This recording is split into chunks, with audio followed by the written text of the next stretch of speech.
no ifs, ands, and buts about that.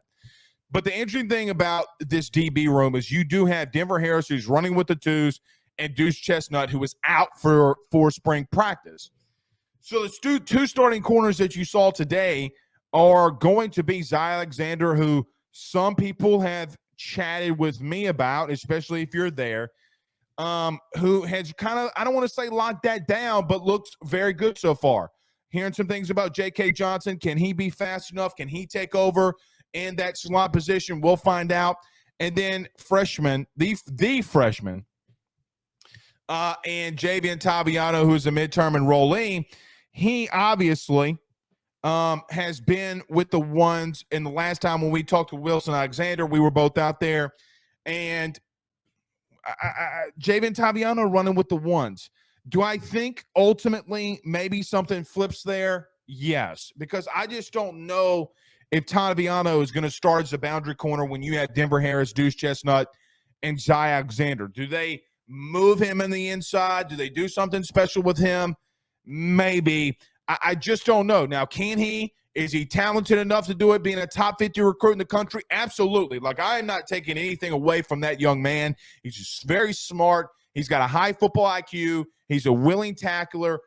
Is he going to play a lot for a freshman, I should say, at least at minimum? Yes. He'll probably be on all your special teams.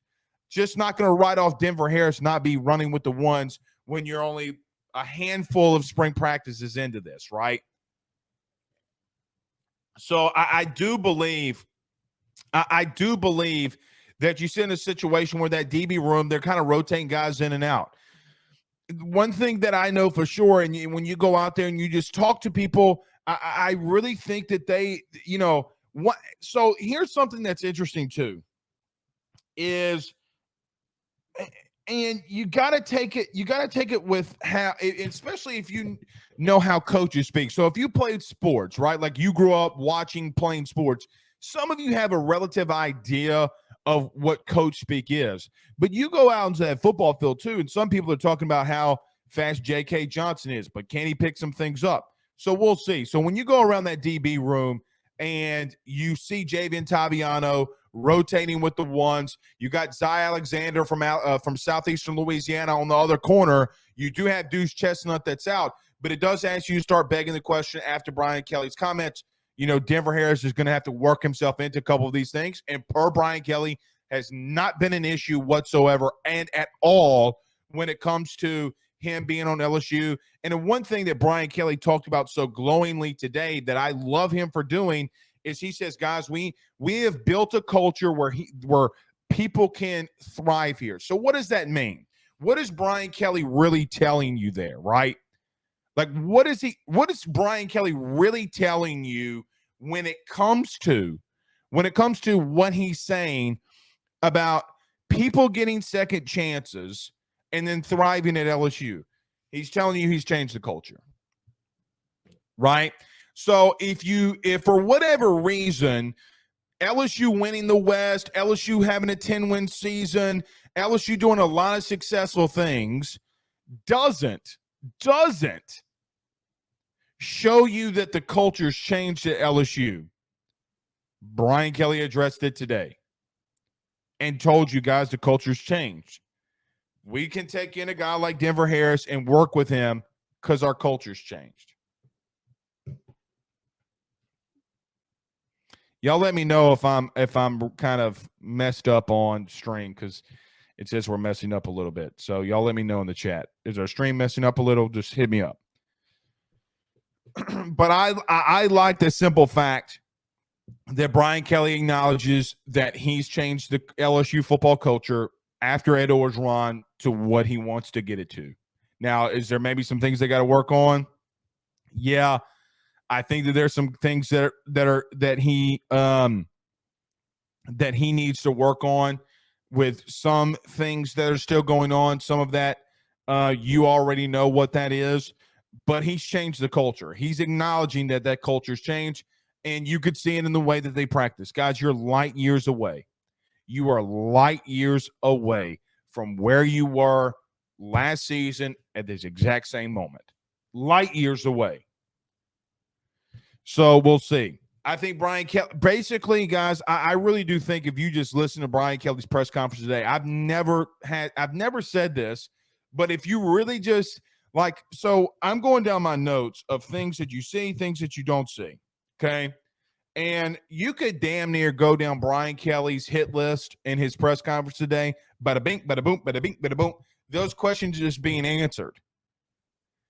They're thin, it seems like, in the running back room for spring. Excuse me. They are thin at some positions. They're not thin along the offensive line, though. They're not thin at defensive line to some extent. Now, you get Mason Smith back and other things like that. One thing that I do want to bring up, if you watched the segment last night with Carter Bryant and myself, a big thing that me and Carter discussed was LSU being 80th in the country in sacks, tied for 80th in the country in sacks. That's a big deal. And I'm going to be focused a lot more on that defensive line. He was asked about Mason Smith today. He talked about how dominant he had been, and they really need to get that interior pressure. But it was something that we talked about at great length last night. About getting that interior pressure. Because, guys, quite honestly, you can't be saved by Harold Perkins and B.J. Ojulari for long periods of time. You got to get pressure on the quarterback. Brian Kelly addressed that today. And I got to look, for what it's worth, I give Jamar Cain massive amounts of credit for how he was able to, I don't mean this disrespectfully, but in some extent, he was able to advance guys from that defensive line room. Okay. You got to get better in the interior. And that's not a shot at Jamar. Without him, it would have been much worse. I think that you would have been much worse on the defensive line if Jamar Cain wasn't here and able to elevate you in how they did things in the interior. Like, I fully believe that. You know who else said it today? Brian Kelly. Like, literally talked about that today. But to those guys in that interior of that defensive line, you got to pick it up. You go get Paris Shan, you got Mekhi Wingo, you got Jacoby and Guillory back. It's time to step it up. So say I'm calling out the interior defensive line, whatever. I talked about I've said what I said, but God bless Jamar Cain. God bless him, because things could have gotten much worse, but he's got to get some help on that interior. So to whoever, if you're big in NIL, go get some guys in that interior defensive line, because the man went and got reinforcements for you. He did all that he could do, right? You go out and get a guy like Deshaun Womack, who today Brian Kelly talked about him being one of the most versatile, if not the most versatile guy on that defensive line. Basically what he's telling you is, with all due respect, what Brian Kelly mentioned today about Deshaun Womack, who, by the way, got here because of Jamar Cain, your defensive line coach, he's telling you that he is a 260-pound Harold Perkins. It's what he's telling you. So Jamar has done his part. You got upperclassmen along that interior defensive line. Jalen Lee being one of them. Jordan Jefferson, who we need to wait to see him in there too. We could legitimately, right? Like, we can legitimately come into the spring and you have Mason Smith. Come into the fall, come into that first fall practice or summer practice, and you're completely different on that interior defensive line with guys like Jordan Jefferson, with guys like Mason Smith. You got Mekhi Wingo, and that continues. Jalen Lee, who can be a rotational piece, that continues to, move itself. But that was my biggest number two, because we had talked about that massively last night.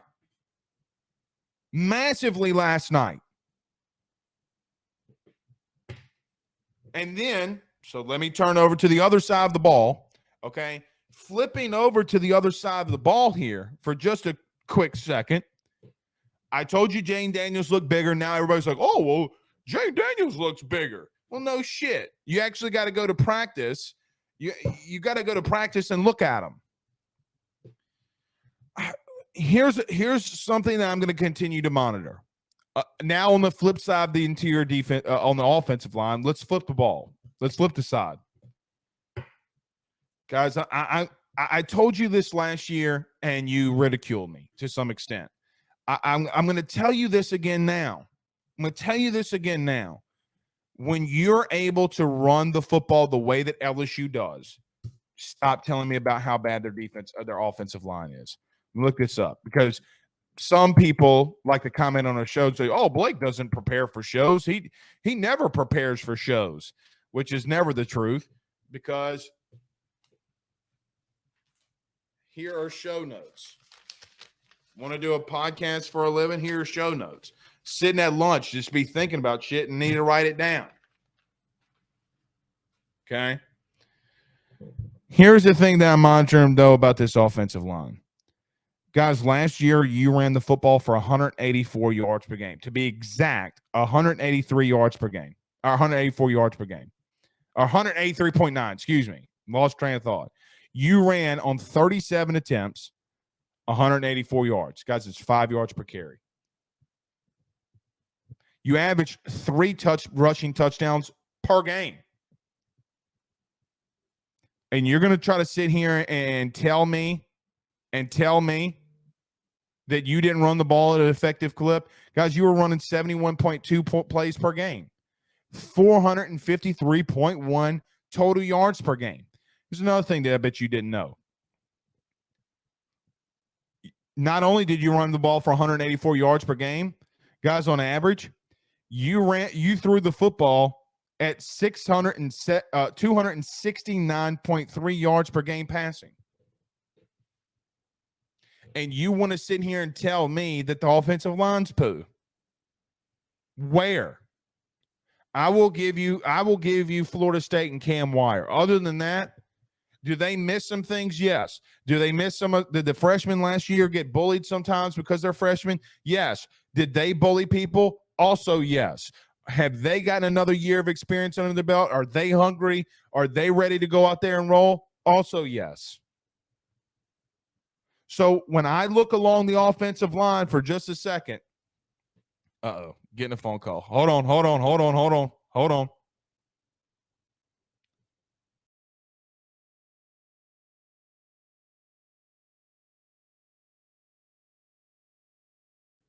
right. We're back. Sorry.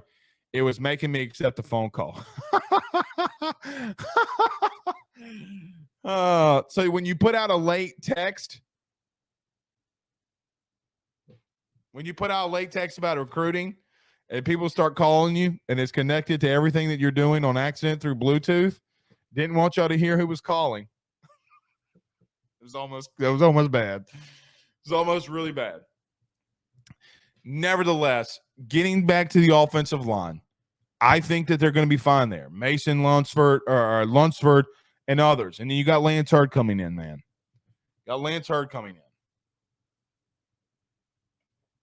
I've always said,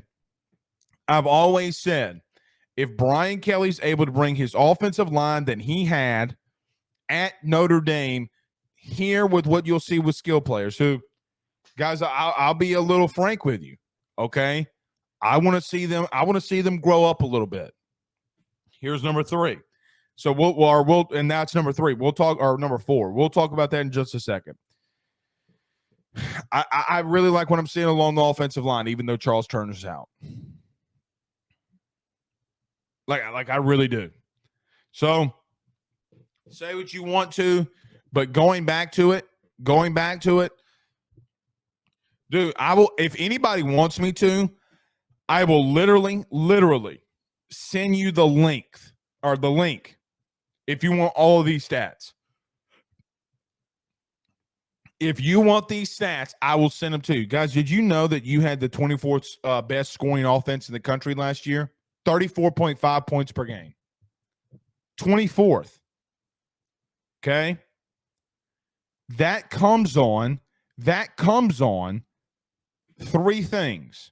Number 1, when you're throwing the football at that high of a clip at 34.3 attempts per game, at 67% completion percentage rate, 184 yards per game on the ground, 5 yards per carry. Oh, and by the way, for whatever it's worth, for whatever it's worth, you have a quarterback that had 17 passing touchdowns. Let me go to rushing. But he had 11 rushing touchdowns. Josh Williams had 6. Noah Cain had 10. John Emery had 6. Amari Goodwin, who played a third of the season, had 5, and Derek Davis had 1. I mean, I'm not a mathematician.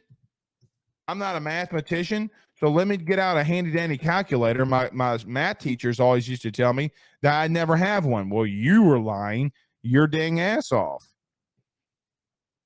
5 plus 1. God dog it. Hold on. 11 plus 6 plus 10 plus 6. Guys, you had 33 rushing touchdowns in 13 games. So let me divide that by 13. I bet it's going to be like 3. 2.5 rushing TDs per game. Anyway. All right, fourth part, and I'll talk to you about this recruit that was on campus today. All right. So massive thing. We talked about the running back room is a little light. Brian Kelly spoke about that today as well. Guys, they're going to be fine there. They're going to have depth. Trey Holly's just really going to get a crap load of reps, which if you want to break this down a lot, should we talk more about Trey Holly in this running back room? Yes. Like I'm not diminishing that. Should we talk more about Trey Holly in this running back room? Yes. I think I'm gonna table that though, because I do think John's gonna be back for the fall. I think John Emery's gonna be back for the fall. You still got Noah Cain. Josh Williams is going to return. Armani Goodwin, we were told today, is not going to be back until fall camp is opened back up. And then you got Caleb Jackson and Trey Holly that are coming in. I know that they're thin for the spring. I just don't really like. How can I come out here and like tell all of you right now? Oh, the running back room looks like this, guys. They are so depleted there right now because of guys not there. It's insane. So I'll skip the running backs. Quarterbacks, we'll talk about that all offseason. I'm going to actually table the quarterbacks as well, too. Although it is a little bit noticeable, I will add, it is a little bit noticeable that Jane's gotten bigger, and so has Garrett put on a little muscle, too. So shout out to Jake Flint. I think I'm going to do a segment on Jake Flint tomorrow. Want to go to the receivers. Aaron Anderson's out, and Brian Kelly said that you could pencil him in in the slot as of right now. Flip this page. That you could pencil him in the slot. Matt Trent from WBRZ, who joins us usually every Thursday, which he will be on with us Thursday as well. He asked Brian Kelly in the press conference today about Malik Neighbors and said, guys, he's the unequivocal leader of that wide receiver room. I gotta be a little blunt when it comes to Malik Neighbors, and something that I talked about on the Ruffino and Joe show, but I think it bars talking about it here, guys. Without Malik Neighbors last year, you would have been in big trouble, right? You would have been in some pretty big trouble if Malik Neighbors wouldn't have stepped up and been the dude that he was. Guys, he had 72 catches last year, 1,017 yards. Here's a massive thing for me. Guys, he had 14.1 yards per catch. So every time he caught the ball, he was gaining, at average, it was about 14 yards. Big thing that he's got to ramp up. Now, that's not all his fault. I think massively due to just the simple fact your quarterback's got to throw more touchdowns. But he had 3 touchdowns. I'm not going to really hold that against him. Massive. Like, especially when Kayshon Boutte, calling it what it is, had more than just a down season. He had a bad season. Okay, 48 catches to his standards, I should say. He had a bad season at his standards. 48 catches, 538 yards, and 2 touchdowns is going to cut it when you got Jeray Jenkins out there with leading your team in touchdown receptions with 6. You know, what's something that we talk about all season, and fans talk about this at great length, and I'm with you, is the talent in that wide receiver room really good? Meaning just like pure overall talent. No question. No question. You have a lot of absolute, just raw and pure talent in that receiver room. But got to pick it up a little. Got to pick it up a little. Okay. So this might be the episode where we sit here and we talk, and this are just some of my criticisms. And I'm not trying to do that really. I'm not really trying to because I really don't want this show to be that. But so Kat, like Kat says this, we're stacked at wide receiver. Kat, we're gonna have to get a little bit more production. Okay. Brian Thomas had 31 catches, 361 yards last year, 5 touchdowns. Jeray Jenkins, who led your team in touchdown receptions, gone. Kyron Lacey had 24 catches, 268 yards, no touchdowns. Jack Bash, 16 catches, 200 yards, 1 TD. Okay. Now, you get guys in like Jaylen Brown. You get guys in like Sheldon Sampson Jr. Can those guys be immediate impact guys? We'll have to wait and see. Mason Taylor's out. Does he take another step forward? But that's tight ends. I'm talking about specifically receivers. You know that you got a dude in Malik, right? Like unequivocally, you have a dude in Malik. Who are going to be the other guys that step up around him? Because relatively, we don't know what Aaron Anderson can do. We know the hype around him. And if you can execute with him, fantastic. There's just going to have to be some guys that legitimately step up around Malik Neighbors. You can't lead the country in drops. I said country. You can't lead the SEC in drops. You just can't. So I guess my take is what you hear from the natural narrative of people that cover LSU. Well, if this, this guy and this guy and this guy can do good. No, you can't do it like that. You got to take position group by position group. I will promise you this. Name a time that you hear a coach. He might single out an individual, but when you talk to a coach in a press conference, you say, Coach, what are some things that didn't go right today? He'll say, well, the entire defensive line. And you could say, well, Blake, that's coach speak. He's not going to single anybody out when it's bad. And you're right there. Like you're right. But when he says the D line, he calls out everybody. When he says the O line, he calls out every O lineman. He's not going to single out everybody. You're a unit when you come to those things. I guess my take is that maybe just the natural narrative around LSU might not be all the worries that I specifically have for this team. Right? Because I'm not, I guess I come off as the big analytical guy now, but I'm not analytical. Like you gotta combine both to some extent. But I mean, when I come out here and I tell you, I had a coach tell me who watches the show, and he was like, well, Blake, I think that sometimes you just need to put those analytics with what you see on film, because if what you're seeing on film is translating to the analytics, you're probably right. And if you're wrong, maybe you need to go back and look at it. And he's 1,000% right. Again, 80th in sacks. You lead the SEC in drops. Those are things that you got to come out into a situation and improve on.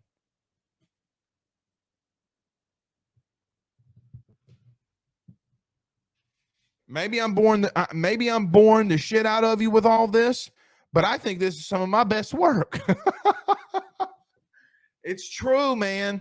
It's true. Whether you like to admit it or not, whether deep down in the deep confines of where you're at right now, you don't want to admit it, I am telling you, the stats back that up.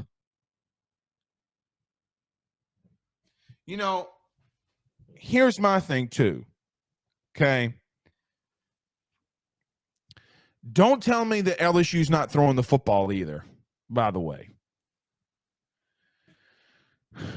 Guys, in 14 games, in 14 games,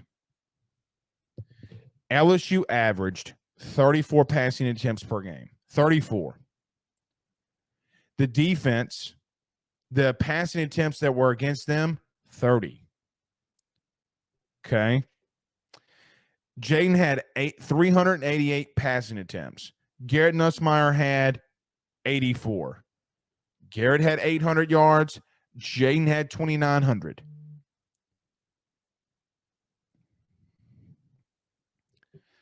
Now, do you got to get the ball down the field? Yes. But don't tell me that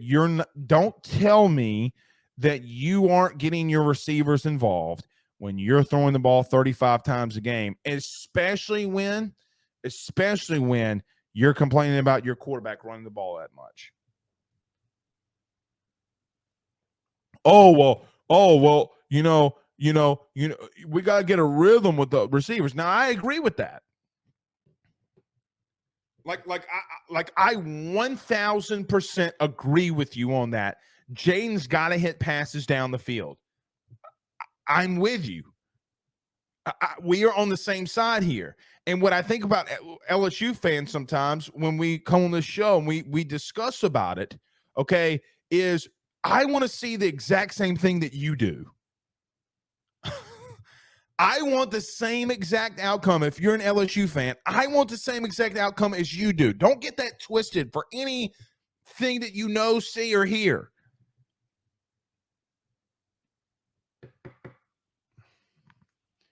Got to get better at these areas, man. You can't say, well, get my guys in a rhythm when you're averaging 35. Let's round up 35 passing attempts per game. Don't do it. Get to a couple comments. Those are my notes. Omar Spates. The guy, let me